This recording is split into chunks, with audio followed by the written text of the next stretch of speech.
Hello, everyone, and welcome to day one of the new LaVilla Fundraising School. I'm Dr. V. Brooks Dunbar. I am the founder and lead coach at the Center for Confidence. I am the investor and developer for the new LaVilla here in Jacksonville, Florida.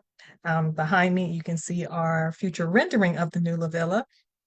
And in the coming days, I will be posting our updated and approved renderings from the city of Jacksonville to move forward with this, renovating this 6,000 plus historic landmark in Jacksonville, Florida, in the area once known as LaVilla, our historic Black Main Street.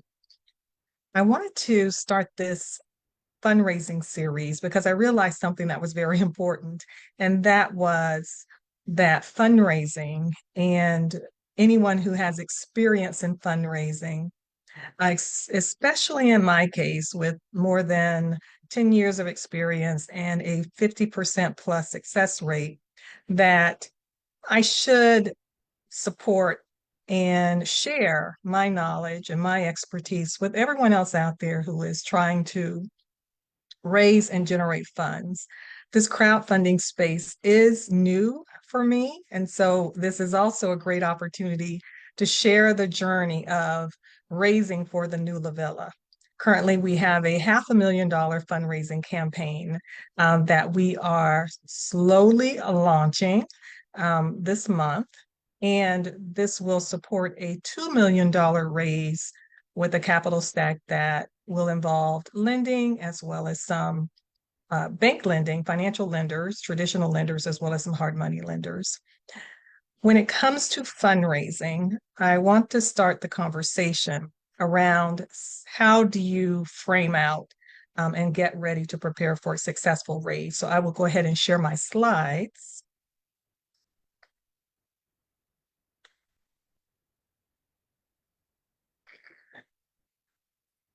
And we will get started. Okay. And so this series will run every Tuesday. I am committed to running this every Tuesday at 7 p.m. from August 11th, today, through December 29th. And that is in alignment with our $500,000 raise for the new LaVilla.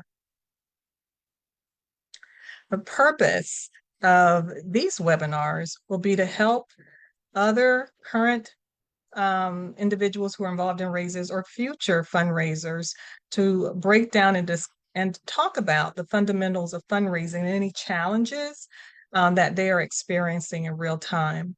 We'll go through topics and things to, consider and think about when fundraising, including, storytelling and the psychology of giving, the psychology behind how donors think, what is compelling to donors, the different types of donors, understanding how to leverage strong and powerful and consistent email campaigns.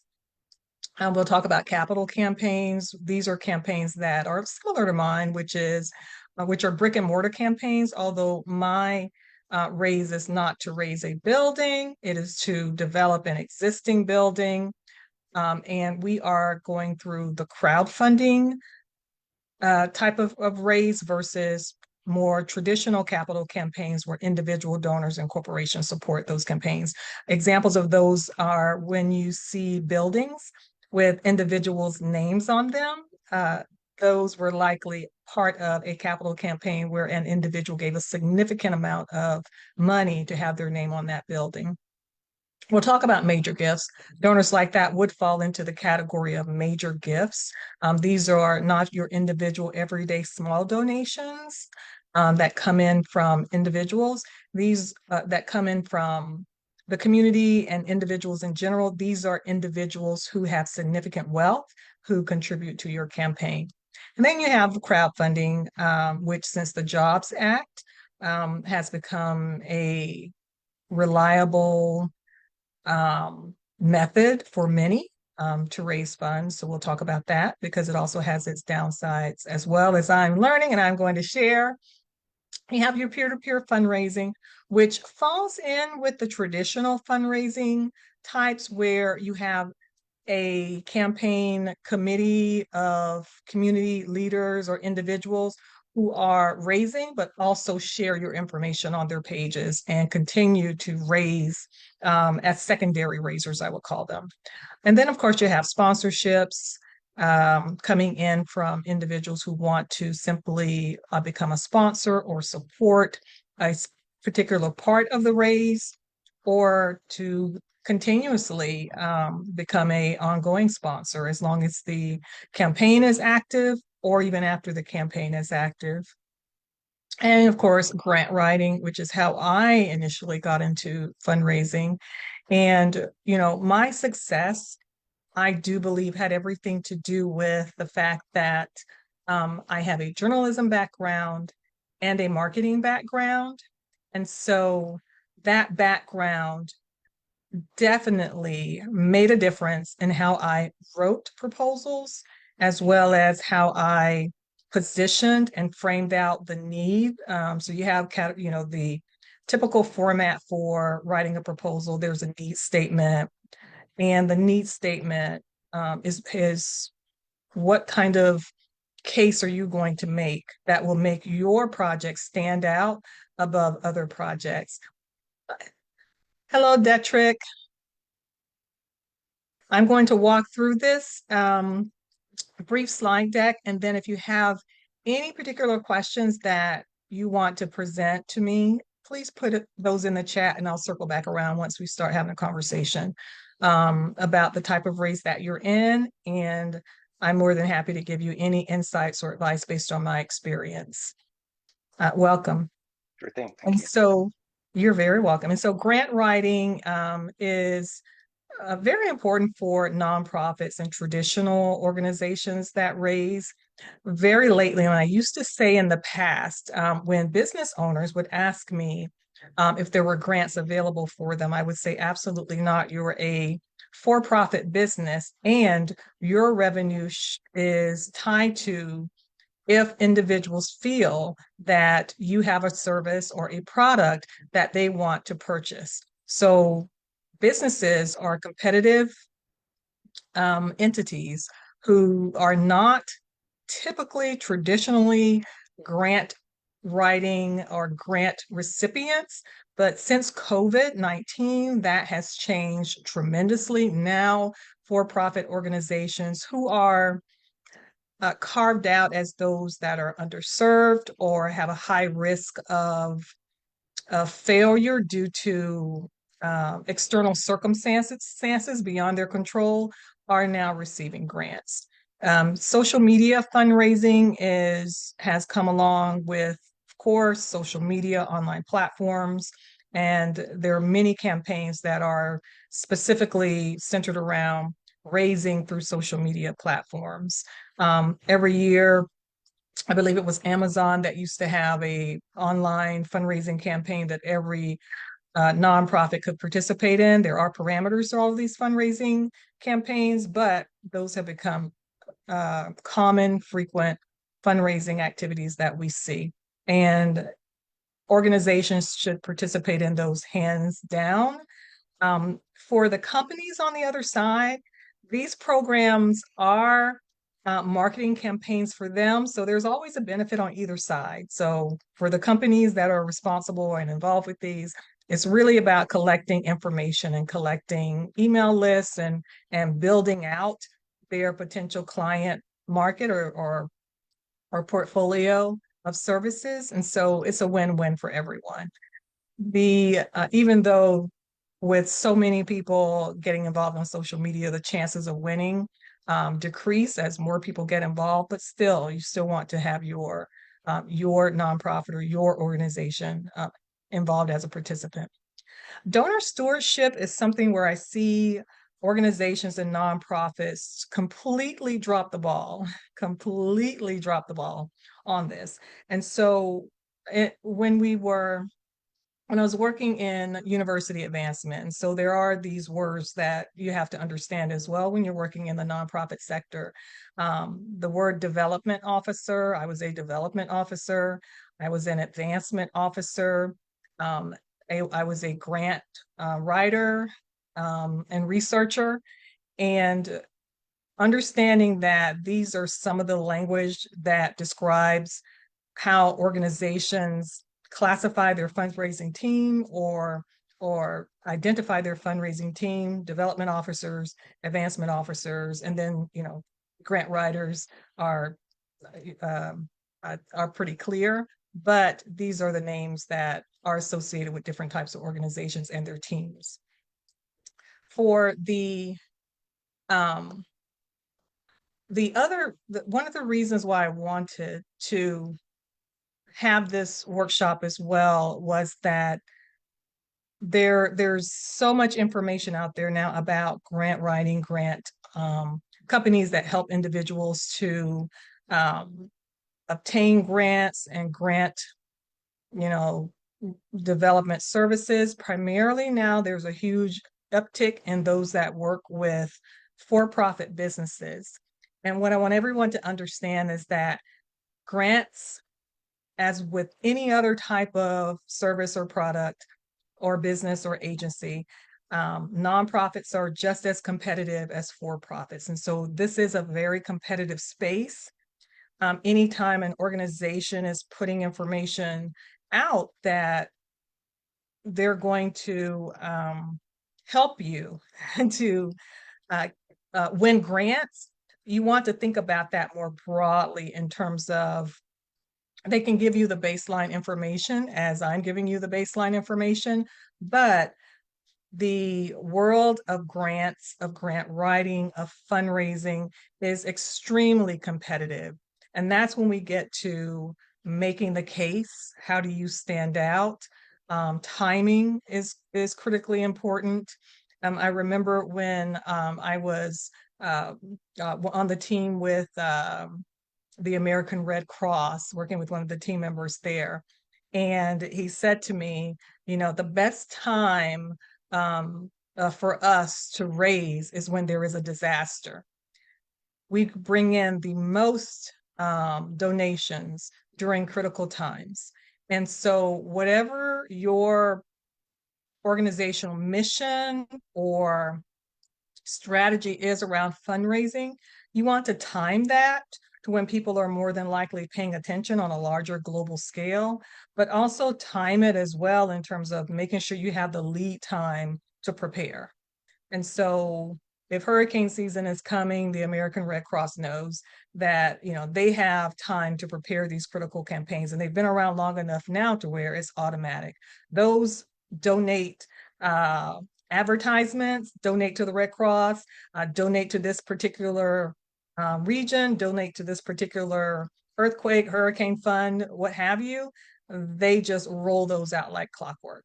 And that's regardless of if the need is that tremendous. It is their responsibility to ensure that there's an overabundance of giving so that the next time a crisis happens, that they have enough cushion in the bank, if you will, to support the next crisis.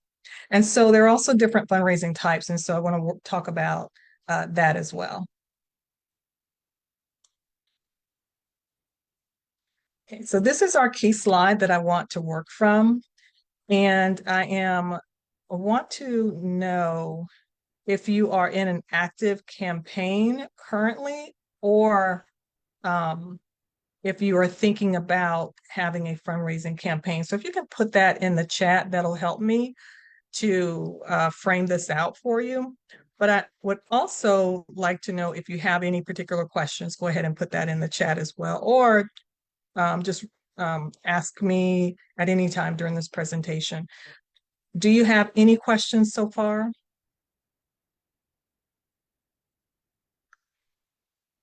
Okay, so I will continue on.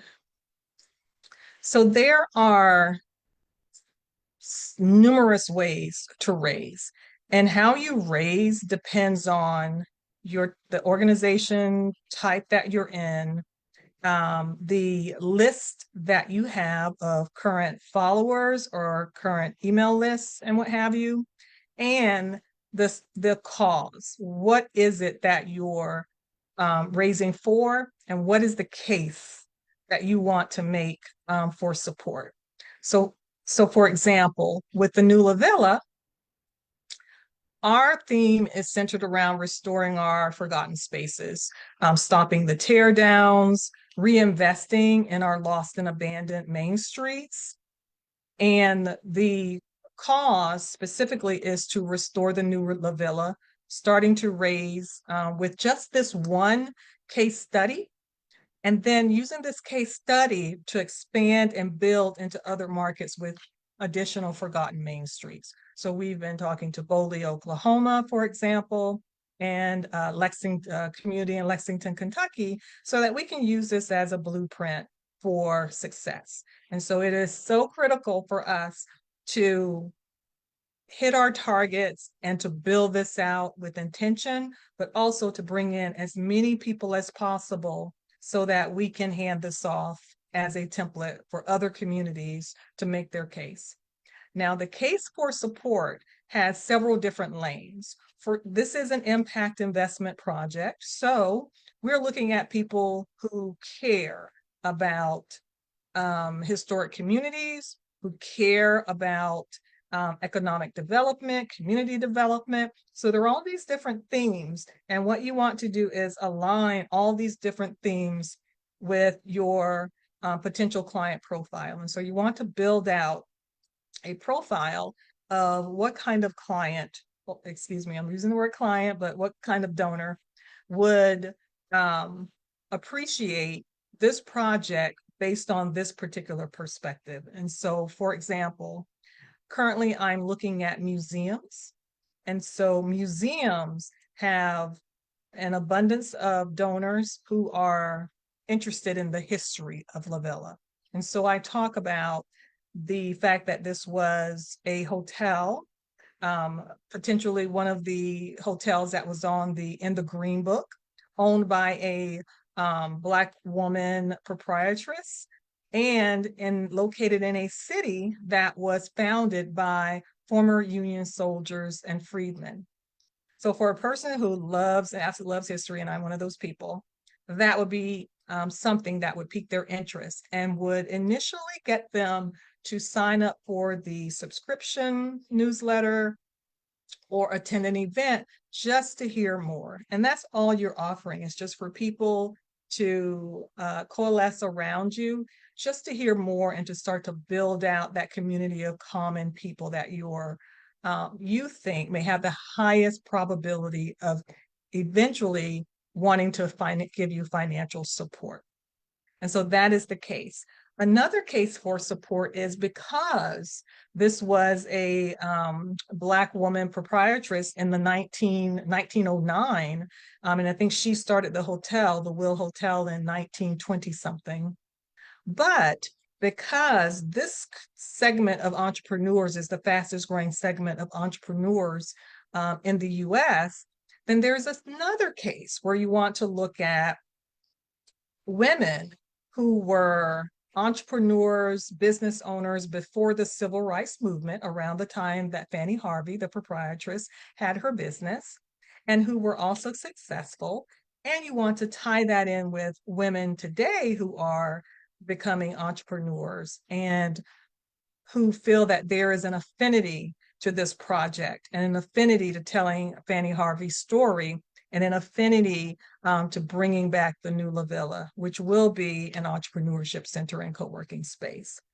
So those are the themes, the causes, the cases for support that you want to be very clear about so that you can tell your story and tell your story consistently, and then train your team around that. Any questions on that? May I ask what organization, if you're with an organization, what organization you're with? If you would put that in the chat, that would be great. Okay, so that is the first step. It's just understanding how to communicate out the messaging to potential investors and potential donors. Be very clear, crisp, and sharp. And I would recommend that if you're in a particular type of nonprofit space, say education, or if you work with animal welfare, or if you work with children, to look at the most successful organizations that are currently in your area, the most successful ones, meaning the ones that have the largest operating budget and the ones that are receiving the bulk of the grants and funding currently. That is your competitor. Again, this is a competitive space. And so you want to know where the money is currently going for the type of nonprofit or business or agency that you're working with, or cause that you're working with. I'm a member of the Jacksonville Jazz Society. And so with jazz, of course, people who have an affinity to music, but also there could be a history thread that goes through that, because Jacksonville was the hub of the Harlem of the South. And one of their fundraising initiatives is special events, memberships, and special events. But one opportunity that I think is wide open for them is building out an email list of the community, a community-wide email list where they can come back and develop the annual campaign. And I'll talk about that as well. So number 2 is, once you develop your theme, your cause, and theme, if I overlook that, the theme is a catchy, memorable phrase that goes with the campaign. Mine is the new LaVilla, bringing back a historic landmark. But I always say, the case for the new LaVilla, revitalizing the new LaVilla. But something that's more catchy could be the sub-tagline as well for that. And I use LaVilla because it is a destination. So I want it to be remembered as the destination. So for me, that theme is catchy. So choosing a fundraising team, developing that timeline, and merging the email list. Once you have your case for support, you want to think about and look at people who you know, or people who you are aware of, who have already shown an affinity to your cause, and who have the potential to lead your fundraising efforts as peer-to-peer fundraising, using their platforms, their pages, their connections to bring donors to you, or to help you to manage that campaign. And so just think about who that fundraising team could be. I will say that you want to have, in terms of the administrative side of it, at least a community builder, community manager, administrator, who will ensure that your messaging and your communication is consistent once you put forth a live campaign launch.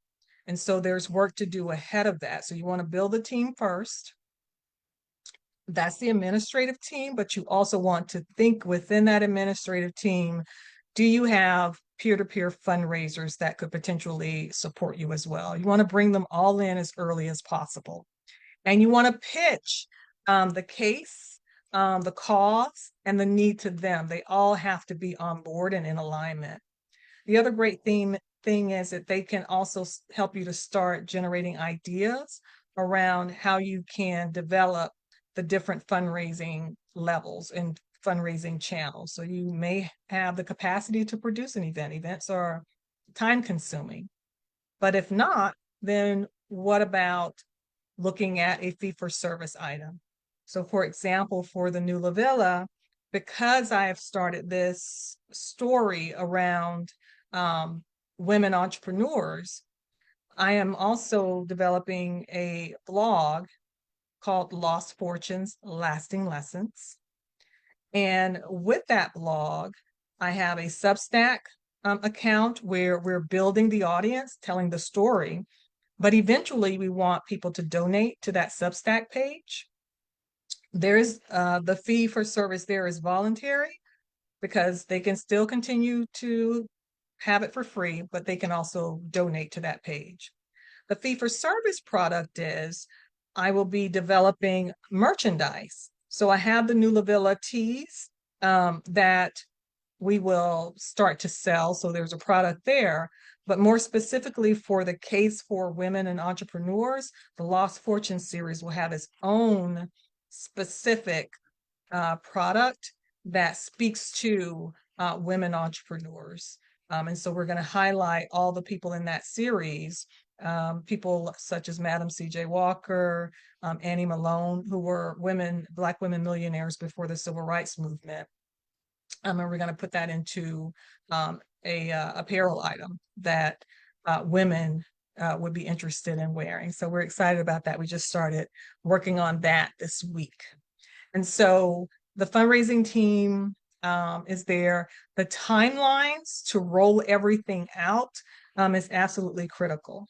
So for the new LaVilla, we started our campaign last May on a crowdfunding platform. And I really wanted to use a platform from another woman entrepreneur. And what we realized very early on was that we had not sold and communicated out our story. For one, we learned that Jacksonville, people really didn't know where it was. And so that within itself, if we're looking at a nationwide campaign, which we are, that within itself was something that we had to be very clear about, because apparently there's some other Jacksonvilles that we're talking about, Jacksonville, Florida. And so tying in to that, an anchor where James Weldon Johnson was born. The Harlem of the South, we also realized, was used by other cities in Florida. So what stood out was James Weldon Johnson. Lift Every Voice and Sing, Stanton High School. So how do you anchor the story in with something that's unique to that city? What we also are very fortunate to have happening right now in Jacksonville is the development of the Heritage Trail. So we're looking at how do we attach ourselves and anchor ourselves to that, because the Heritage Trail will wrap around the backside of the build around our project. So it will come around, if you see here, the front of the building where the floral arrangements are, the street there, it'll go around the back of the building and out on the other side where the Masonic Lodge is.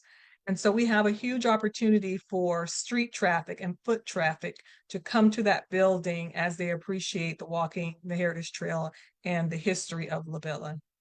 We are looking at having, because LaVilla was founded by Union soldiers, Buffalo soldiers is a general term, we're looking at putting a mural on that wall, and that's what we're excited to show very soon when we get the approvals from the City Commission, the Historic Commission, Downtown Development Board, DIA, everybody. There's a lot of lead work going into that, and that's something you want to be aware of as well. And so developing that timeline is critically important for when you want to build a community before you announce the launch, is what I learned. Build the community first. If you are looking to launch this year, and we're having a slow rollout for this fall, then May of last year was the time when we should have simply have been building the community versus launching a campaign without community. So however long you feel it will take for you to go all in on getting community involved, I would say best case scenario is a year. But you can also, if you have wonderful partners, can accelerate that. And so we are now looking at, okay, going into groups and organizations to talk about the project.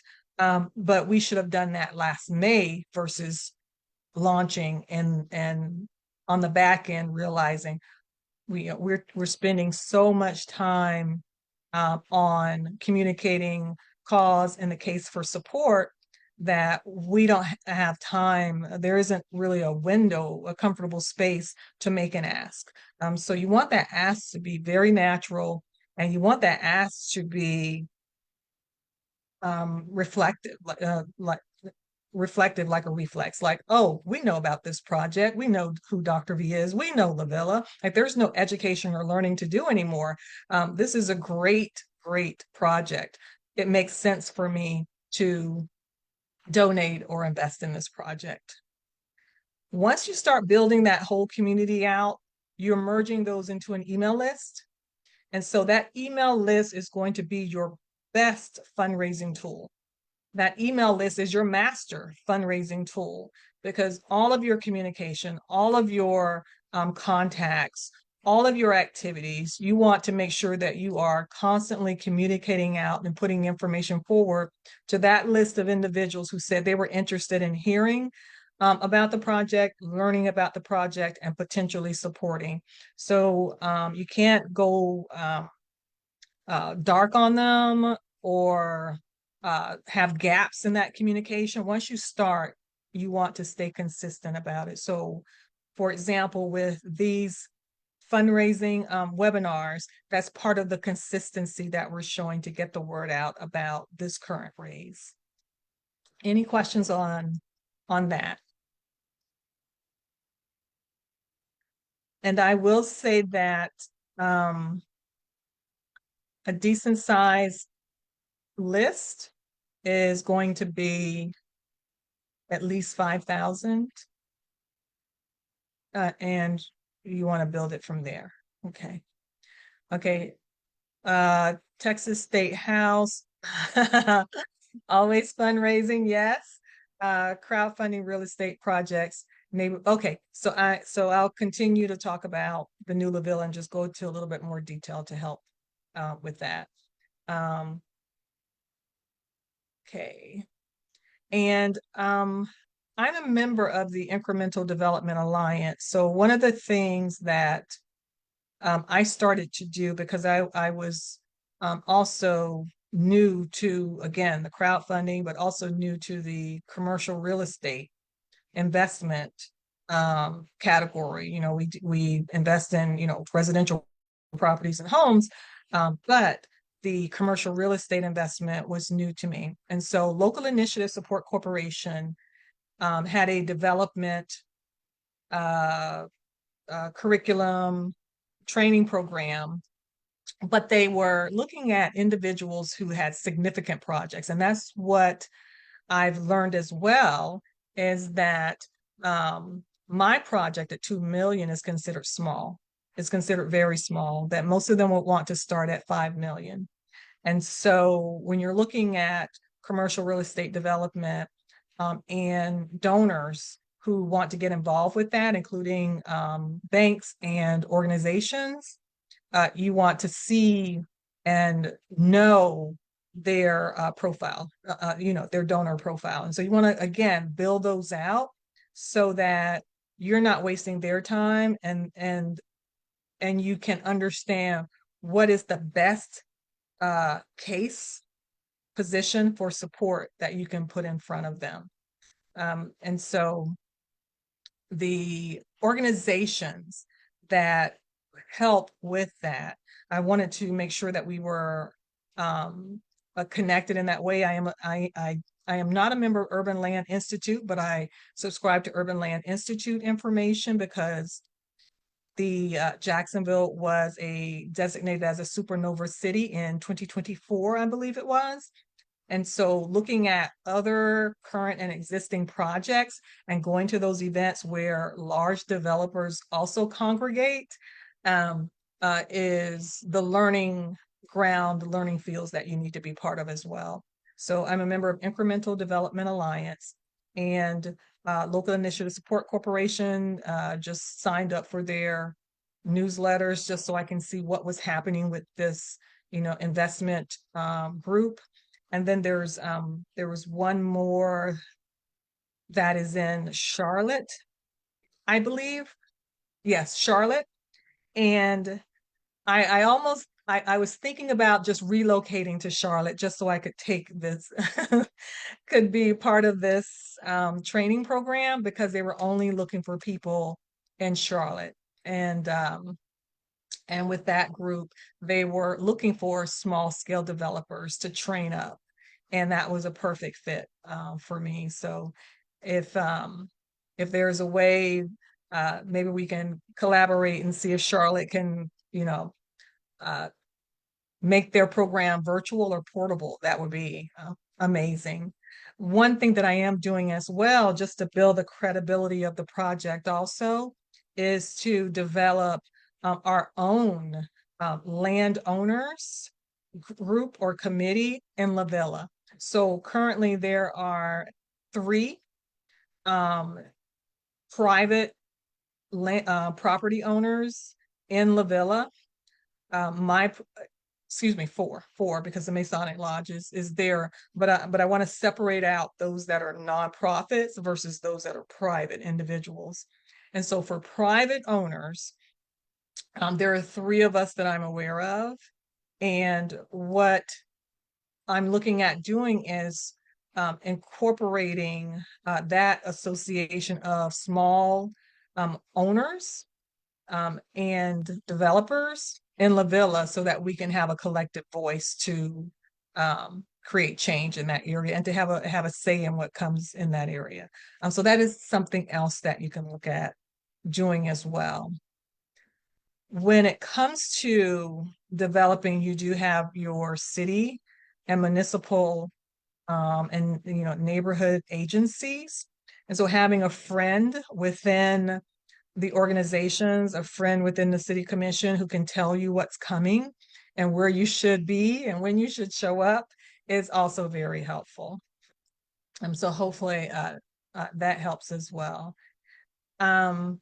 If you're in, I want to say in Texas, there's several small projects in Texas. And so one of my partners in Texas, can't remember the name of her project. She's developing tiny homes. Her logo is on my website. So she's a consultant and an investor and a developer as well.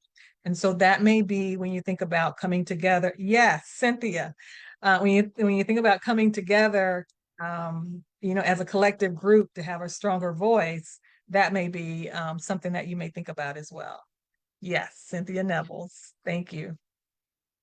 Cynthia is amazing.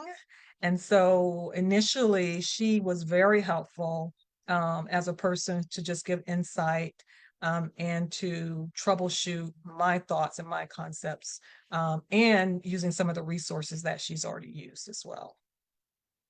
And so there is a community that can definitely kind of just help give insight. And so if you're familiar with Vestor is specific to the hotel industry. And again, crowdfunding specifically for hotel owners. So that is another company as well. Okay, great. So Alexander, do you mind my saying we are on Facebook Live. So do you mind my saying the name of your company out for anybody who's interested in finding you? Sure, that's fine. That's probably not the best way to find me, but yeah, the reason I mentioned that one is because it's Florida based. That's all. Florida based? This one is that one is. Yes. Okay, Alexander Ventures Inc. is Florida based. And if you want to mention the your other ones in Texas or nationwide, that's fine as well. Okay, and Just I'll look you Google up me, as well. Detrick DeBurr. I'm easy to find, unfortunately. Detrick DeBurr. No, I don't think it's unfortunate. I'll be happy to find you. So thank you for being here today. And so if you have a specific question or kind of want to kind of hear some feedback on different approaches, I'm happy to address those. Okay, so for overall, developing those overall and incremental goals. And if you can tell me, where are you, at what stage are you in that did you say you were currently raising? Oh, You're always you're you're always asking raising. me? Oh, yes. For that, yeah, we're physically, we are 65 days out. So we've been raising for about the last 2 years, Oh, awesome. for that. See, yeah, so at least a year, 2 years definitely is right on target. So for your project, any particular insights or additional information or notes that you want to add to what we've already Yeah, discussed? yes. When we've done our incremental um, real estate development pieces, it's been individual, what we call onesie twosies. Um, and we are looking at basically revitalizing a neighborhood. So we went to the city to talk about some land banking issues and what have you. And here's our issue. We can go and raise money like we traditionally do and do this just fine, but those investors are just there to make money. This project is a little bit different. So we're trying our best to include as many community partners, people that want to be there, and are looking at the neighborhood revitalization aspect of it, not just, can I turn, 18% on my money, people. Yeah. So we know how to raise the money to get it done. Our issue now is how much of that do we actually want to raise from what we call community partners, people who want to Hmm. be there and will be there for that matter. And so hence because many of these people are not all of these people, none of these people are accredited. So we have to look at the crowdfunding route to allow the principal down the street to get involved as opposed to who we normally go to. That makes sense. That makes sense. Absolutely. And I'm glad you mentioned that because that was also our challenge last year. There were so many people who were not accredited investors who just wanted to give and support. And so we are now on the platform Give Butter, which is a traditional nonprofit fundraising platform, but they also allow crowdfunding, and we can start at $100. What that's going to do is, again, it's going to mix up our raise. So we'll have some everyday community donors who just want to support and give, but and they're not looking for a return, but they want what I'm trying to work out is I want to give them some value. So is it um, giving them some sort of naming space in the building? For the low donors, it's these workshops, it's free education and awareness. If they come up to $1,000 and they're a team leader, they become perpetual members of the space. They can come and go and use the space as they please, as long as they block out time, just like everyone else. And then, of course, the investors who get the equity return. Now, our returns, we also realize, are not going to be very high returns, and um, that was because what was the challenge with that? Uh, the historic landmark designation, the comparative cost for the cost to redevelop the building versus the quick appreciation was the issue. They wanted a faster return, and we weren't able to project out a faster return. And so we couldn't commit to anything like that. We could only say, you know, that you will have the equity at this percent, but it won't, we can't say that it'll be a 3 to 5 year. It may be longer. And so mixing it up was a more comfortable space for us. And I think that sounds like that's where you are as well, but for different reasons, you just want to make sure that community stakeholders, that there's some community ownership around it. And that was my goal as well. Yeah, I appreciate that tremendously. Okay. And how's it coming along with the community founders? Have you found a way for them to get involved yet? The short answer is no. We found a way to do it without them, and that's the problem, quite honestly. I don't think long term, it sounds great, but long term, 7 or 8 years from now, none of us will be there, and that was the problem 25 years ago. That's why it's in the situation it's in today. So Yeah. Yeah. No, Okay. it's actually been a little bit of a struggle. Hence, the idea was let's look at some of these off, what I'll call alternative fundraising routes, like crowdfunding and whatever, that will allow, like I said, just what I'll call Joku public to get engaged and get Okay. involved. Okay. Yeah, the one we chose was Give Butter, but there's some other ones as well. There was one that was specific to impact investing, but they are no longer accepting new offers. I don't know if you know about that one, but if you want me to email it to you, I can email it to you. Okay. Yeah, So we're looking at small change. That was the one that came up recently. I think that's the one. Yeah, and Oh, she okay. just yeah, and No she's longer has open has a hold on taking new, I think, yeah. projects. Mhm. Yeah, unfortunately, we were in the middle of talking and uh they decided that they wanted to hold off on taking new offers. So I'm looking forward to them coming back online as well. But she was yeah, in terms of impact investing, one of the few that were in that space of impact raises. Um, so the third thing is good on time is yeah, developing those overall incremental goals, milestones, and your giving mix that we were just talking about. So how do we accommodate as many different types of donors as possible, the individual donors, the major donors, the investors, um, all of them will make up the marketing mix, but they all have different interests. And so how do you accommodate all of them? You want to develop your, whatever the campaign length is that you go for. So say you feel as you've been raising for 2 years, if you've been raising, and you have the final stretch of $500,000, what are the milestones every month, every week? What are those incremental goals to make sure that you stay as close to that end state, that end target as possible?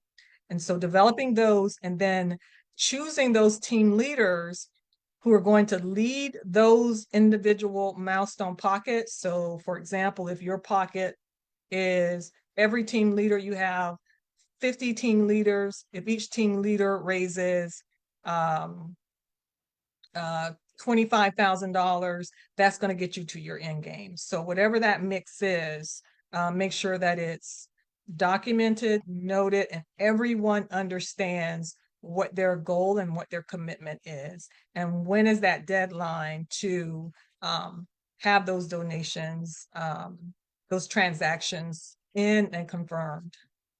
And when you're looking at these campaigns, when you look at that team lead structure, you also want to realize that, there is a cost to fundraising as well. So the budget has to consider if you have a community manager or community lead who's paid, who's responsible for managing all social media, all campaigns, all people, all projects, all strategies, is that a paid or volunteer role? Um, I'm realizing it cannot be me. So I have I have one virtual assistant I'm onboarding, trying to onboard two more so that we, again, make sure that this is consistent, that all the different offers and all the lanes are wide open, that there's immediate turnaround in terms of inquiries and conversations. So all of that has to be accounted for. And then there's these transaction fees that all of these platforms have. So ensuring that whatever your goal is, that when you back out the cost, you hit your target, is critically important to know what that number is. And then the last thing is breaking out that list of prospects. So in the university environment, we had our prospects, we had our key cultivation strategies, we had our top targets, we had our mid-sized targets, and then we had our general general leads that we really didn't know how to, what their investment potential could be, but we needed to research them. And again, there is a research component involved with all of this as well. And so breaking out those potential leads and giving them to the team members, the administrative team members, to do some research, to follow them, to look at where they've given before, is a strategy. It's very strategic, but it does pay off in work in the end because it helps you to understand how to save time and how to save energy on going after strong, viable targets versus lukewarm targets that may take a longer runway, but at the end you can convert them. And also which team lead to assign that person to cultivate. Cultivate is the thing that you want to do and remember to do with everybody. No one gets dropped off. And those leads and key donors, you want to assign them right in a potential fundraising number that you may be able to to generate from them. If you miss it, have enough cushion in there to where another donor can cover it, but you want to at least build that out to where where the donations need to come from so that you can stay on top of this strategy consistently and regularly. And this has to match again with the fundraising levels and goals. Any questions on that? Okay, awesome. And so online giving, these are just different examples of the types of fundraising activities that are happening. Matching gifts, I didn't mention, but matching gifts are just bonuses when you have funds raised. So for example, if you have an organization that says, well, if you raise 10,000, we will match that 10,000, best thing ever.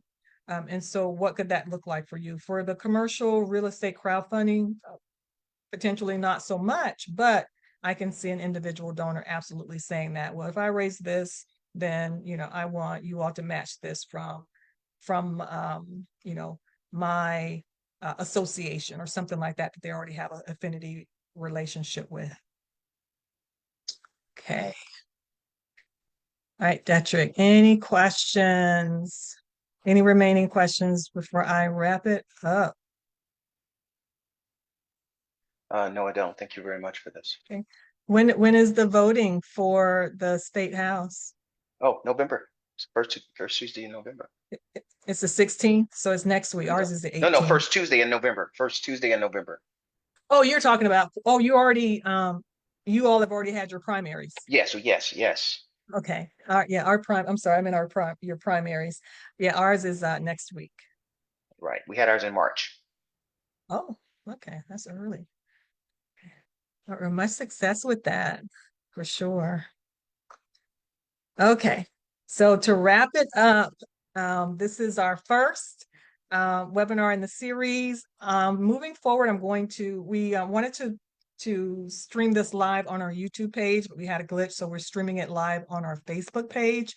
In the future, we're going to try to make sure that we get the glitches out and stream on our YouTube page so that this information is accessible to as many people as possible. This is how we're giving back to this campaign. We ask that you visit us. Please consider donating to the New LaVilla, to this valuable redevelopment project. Share the information on the website at thenewlavilla.com. Learn about the story, the incredible history of the New LaVilla, and why this is so important to do now rather than later, and how this can be a great starting point to investing in more communities like Detrick's community. Detrick, what's the name of the community you're working in? Our King Oaks, yes, King Oaks Revitalization Association. That's the name of King Oaks Revitalization Association. It's actually based in Louisiana, actually. Okay. In Louisiana. King and then OATS? I'm sorry, King, yeah, just like King, and then like an oak tree. Oak tree. Okay. Oak. And how can they find you? DetrickDeBur.com, DeBurforTexas.com.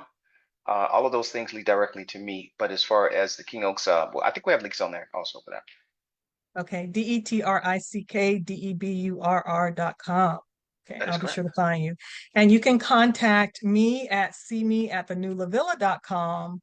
And our donation link is here on the page, and we'll be sharing that out all the time, every day that the campaign is live. We are also looking for team leaders. So if you're interested in hearing more, please email me at see@the-new-LaVilla to get my scheduling link.